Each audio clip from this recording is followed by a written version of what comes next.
Hi guys, welcome to my YouTube channel. I'm Karen Rice. I'm just going to be having some fun here, really letting go. I'm going to be painting a seascape, a little bit from a photograph but also from my imagination, and I really hope you're going to enjoy it and it inspires you. It's a little bit of art therapy rather than just sort of painting something step by step. I'm not sure which way I'm going to go here, but I'm using a selection of brushes, just a flat large brush, some of my round black velvet brushes. I'm using a mapping pen here. It's like a bit like a calligraphy pen, but you could use a twig, which is just as easy, or a really sort of thin brush. I'm using gouache for the sort of bit of spray, bit of spattering later on. I've got a couple of plastic palette knives here, which I thought I might use as well, maybe just for a bit of fun. But also I'm using my plastic card as what you could use as an old store card if you didn't have any palette knives, and it's quite fun to use as well. You can cut these up to different sizes. And I'm using table salt, but you could use sea salt as well. I usually put it in these little camera film containers there, so my salt in there. I also puncture a couple of holes in the top there so you can sprinkle the salt out. It doesn't always come out as well though, but that's quite handy. I've got my Spritzer bottle, and that you can get those from a local pharmacy or art shop.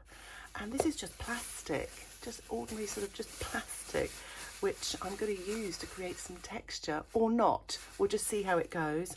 I'm using some brush show. This is black brush show. I'm only going to use it sparingly though, because it usually takes over a little bit, but it may make an appearance. And finally, or not quite finally, I'm using the Schmincke super granulating watercolors, mostly the Glacier colors. So I'm using Glacier brown, Glacier black, Glacier green and Glacier turquoise, but Tundra orange. Now, if you don't have these colors, I will give you some alternatives in the description below. You'll also find a full list of all the materials I'm going to use in this demonstration in the description below. All you have to do is click show more, or if you are on a tablet or a smartphone, just click the little down V or just below the video, click that and it will reveal the description. And so I'll put these to one side. This is quite exciting. And put those to one side, just brush off some of that. Obviously I've got my water pot here with water. I'm going to be using plenty of paper towel, or you can use an old rag or something like that. And I've got my Meaden sort of watercolour box here, which I purchased from Amazon. It's a really sort of cheapy metal tin paint box. And I actually bought, because it was empty, and I bought the little empty half pans here, and I use tube paint to squeeze in there, and I'll put a link in the description below about how I organise my watercolours, which I hope you'll find useful. Finally, I'm using Saunders Waterford watercolour paper. I really like it. I've used it for years. It's cold pressed, or not. It's also known as not because it's not hot pressed, and it is 16 by 12 inches, so it's a little bit larger than I usually demonstrate on YouTube. It's 300 grams, or equivalent to 140 pounds. It's 100% cotton. It's on a block. So what it means, it's all sort of gummed all the way around the edges, except for this little bit here. When you finish your painting, you can put a little palette knife in there and remove your painting. But what it's supposed to do, what it hopefully does, it stops your painting, or your paper rather, from buckling too much. So I hope you found that useful. I've also used some washi tape around the edge, a little bit of washi tape here. I purchased this from Amazon. I will put a link for this in the description below. But I find this, well, one is it's really pretty. I think a lot of crafters use this, but it's really good at stopping the watercolour from leaking through, and it doesn't seem to tear the paper. So far, so good. And the photo that I'm kind of using as a reference, I will put in the description below, but I am not copying it. It's just where my source of inspiration has come from. So, shall we get started? You'll be pleased to know there is no drawing involved here. So the first thing I'm going to do is I'm going to use my large flat brush, and I'm just going to paint a horizon line. So I think I'm going to have a large sky. So I'm going to start it here. Now, this could be, if you want to do something like this, you could, oops, I picked up something there. You could use a ruler and a straight line, but why would I do that? It's far too safe for me. So I'm just going to paint this kind of wet in wet. So I'm going to start there. Just going to bring that down there like that. And I'm going to dip my plastic card into, I've squeezed out some of the paints here, so I'm going to dip my plastic card into some of the turquoise blue, a little bit of the black, and maybe even the green. I might add another turquoise, I'll see, but I'm just going to bring that across there like that. Across. Might need a little bit more. A bit more water. And yes, I'm going to get a bit of turquoise. You can use a phthalo blue. Just grabbing that now. It's one of my favourite colours here. I just want a little bit more oomph. That's, you know, I don't want to use too much black either. I don't mind black or Paynes grey, but I find sometimes it can take over a little bit, so you've got to be careful. So what I'm going to do here is I've added a little bit of the turquoise as well. I'm just going to go along here. I quite like that little splash there. Trying to get a straight line. It's bled up a little bit there, but that's okay. Let's get a little bit more of the brown in there maybe.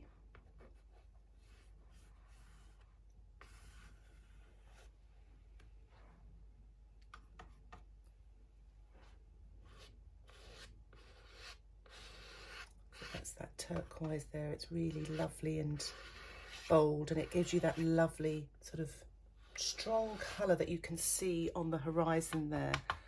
I'm just going to use a little bit of black as well. I'm going to go straight, trying to go as straight as I can to get that sort of line. Because it's bled up a little bit, what do we do about that? Well, I might actually put a bit of land there. We'll see. But there's a lot of blue there, so I want to get a little bit of sort of a yellowy colour now. So this is the Tundra Orange. In fact, I might just swap to a brush here just to get that Tundra Orange in there.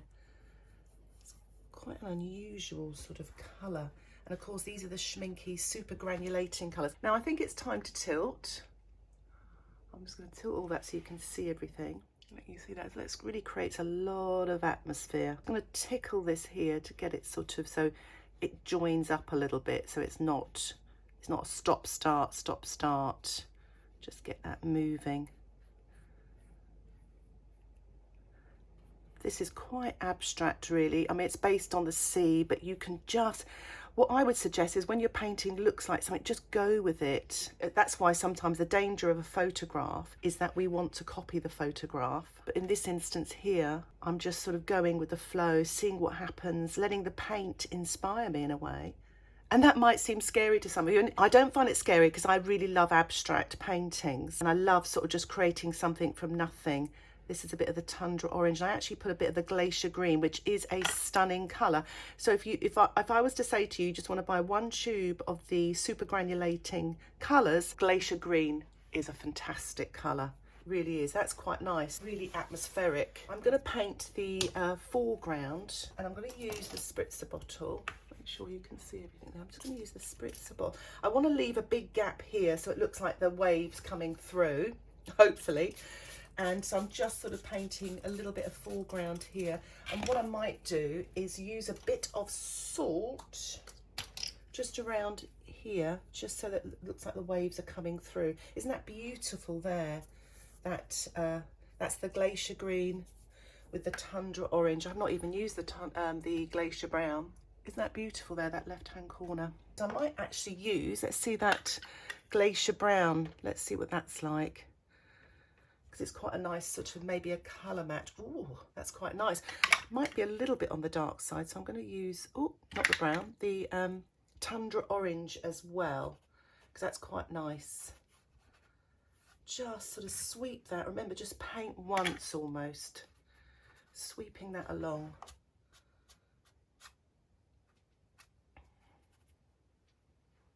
Quite like that. What I might do as well here is use a little bit of the,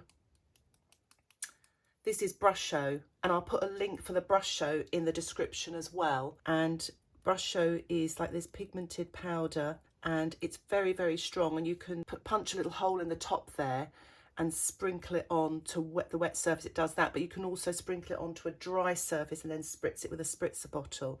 But it creates the most amazing technique. So even though this is called black, if I just give you a close-up here, you're going to get blue, looks like a Prussian blue, and orange, brown and black, from what I can tell there. So you get all these different pigments there to create this amazing effect. So I'm just sprinkling it in this corner here for the rocks in the picture there, but they don't have to be rocks. It can just be something very subtle, and just see what happens. So I'm just using this little palette knife here just to manipulate that a little, see what happens, because you can actually turn the Brush Show into, if you sprinkle it into your palette and add water, you can create a wash with it as well. So I'm just sort of creating some rocks here, but still keeping some of the texture from the original sprinkle onto the damp surface.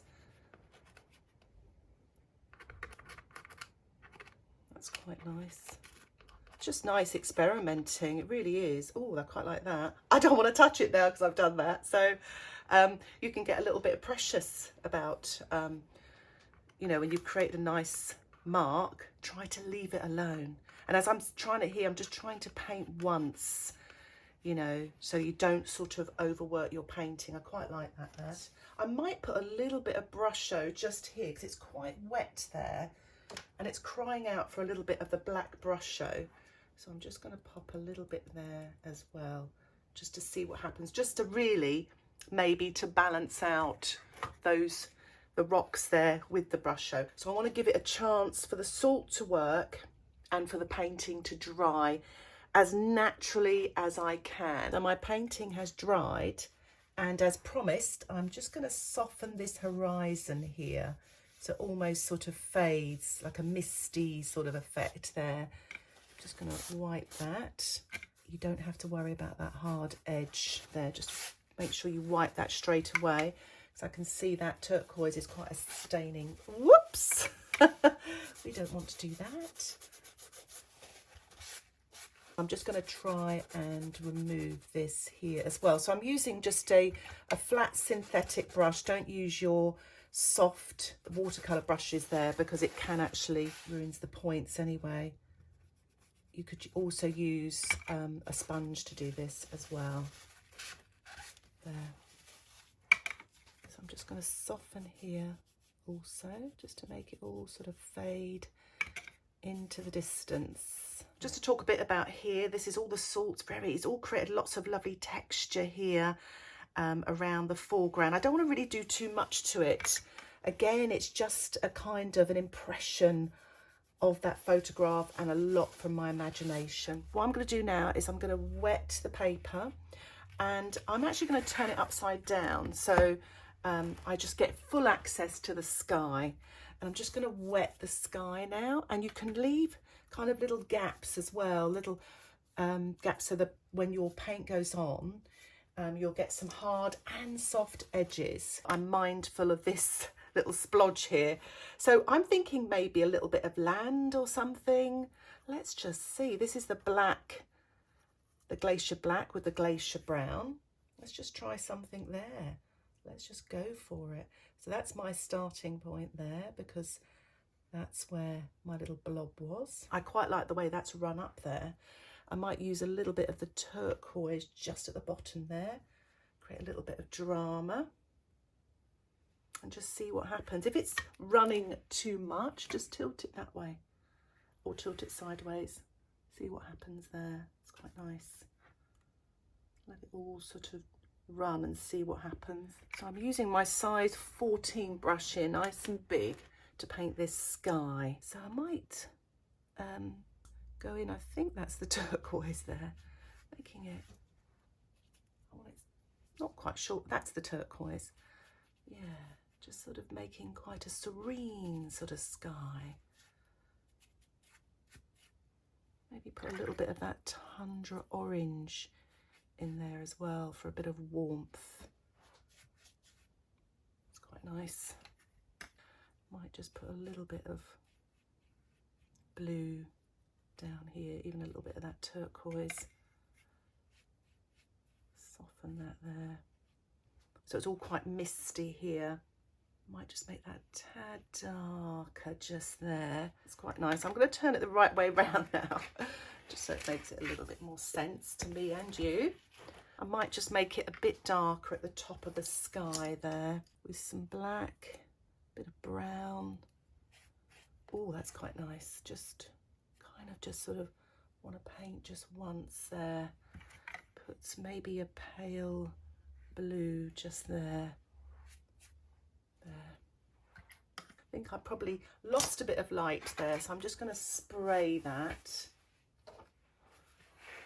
Even though it was nice to do, you've got to keep that light as well. So I'm just going to keep all my light this side, get rid of all that paint there. So I'm just going to soften that away a little, maybe a smaller brush. So it's not such a defined edge there. Just going to use the palette knife just to create a little bit of something here on the horizon as well. You've got your misty bit there. Just adding a little bit more paint in there as well. See what happens. It's just nice to experiment. A bit more dark in there. Just going to tilt that way a little. See what happens.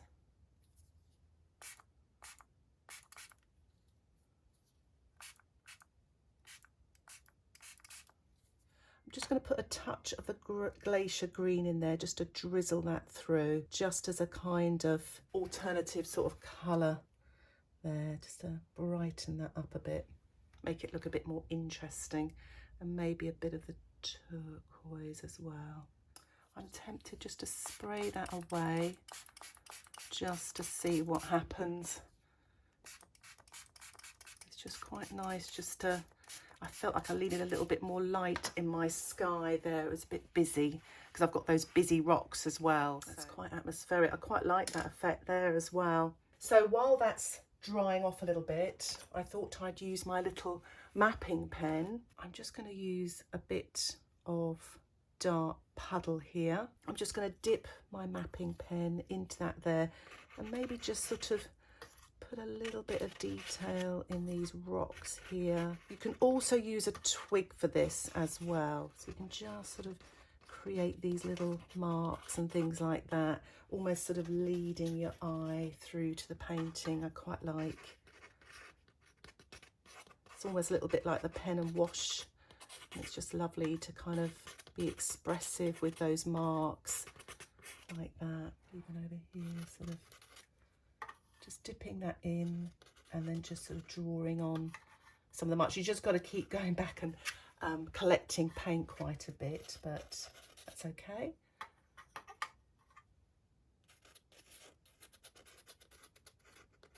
So I'm going to give my painting a blow dry now because all the shine has gone, and I'm just going to finish off with a little spatter. It's going to protect the sky area there, but just to say, sometimes it's better to tear your kitchen towel so you don't have a sort of hard edge. I'm using some white gouache. You could use white watercolour, white acrylic ink, but I'm just going to spatter just around here, just so it looks like sort of crashing waves. Just before I do that, I'm going to use the plastic. So I'm going to use that to paint along the shore, but it kind of creates a really nice little texture. As you can see, it sort of looks a bit like the surf there coming through, but also maybe a crashing wave here. I'm just going to spatter, well, not spatter, I'm just going to print that like that. It's really, really effective, as you can see, and it's just a little bit of scrunched up plastic. I'm not going to put too much here, so I'm not going to copy the photograph, bringing that all the way along, but I'm just going to touch this now up into the dark area here, so it looks like a splash on this rock here as it comes through. So you can see it's quite effective just creating a sort of a splash, using more of the pure sort of white just down here. And you know what they say, less is more, just a little bit there. And I'll carry on with the spatter now, just around here with the brush. You could use a toothbrush as well if you wanted to. I'm actually using a large, the size 10 brush to spatter with as well, to get some slightly bigger blobs. But you can see the larger the brush sometimes, the more you get on yourself. Just do a little bit in the top part here as well, creating a little bit of drama on our rocks here. But I'd quite like to have a bigger one just sort of going up there like that, so it's kind of that sort of direction. Thought I'd finish off as well by using the mapping pen just to put a few little birds in the sky there, maybe just one around the horizon. It just creates a little bit of interest, and sometimes you can actually use some of the marks on your painting as well. Okay, one last thing. Just going to print a little bit of highlights so it looks like waves in the distance as well. So I'm just using a little bit of that white gouache for that as well.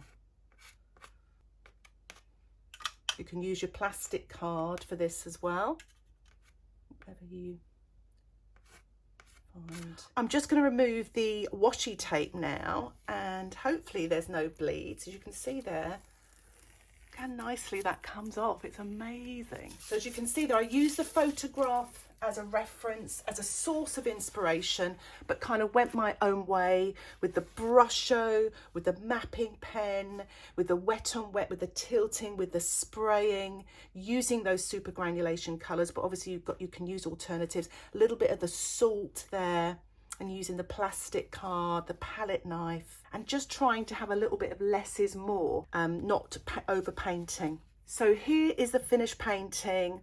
I'm really pleased with it, and I really hope you've enjoyed this demonstration of just letting go and being free and just creating a seascape really out of your imagination, using a reference as a source of inspiration to get you going. I will have this available on my Patreon membership ad-free, and also I have a tutorial exclusively for the members on Patreon. I have painted here a step-by-step painting of the actual photograph with lots of techniques using masking fluid, etc. So if that's something that interests you, you want to see longer, more in-depth tutorials like the one today, why not check out my Patreon membership? Details about that can be found in the top right-hand corner of the video or in the description below. And if you have any questions, don't hesitate to ask me in the comments section. Thank you so much for watching this tutorial. Happy painting.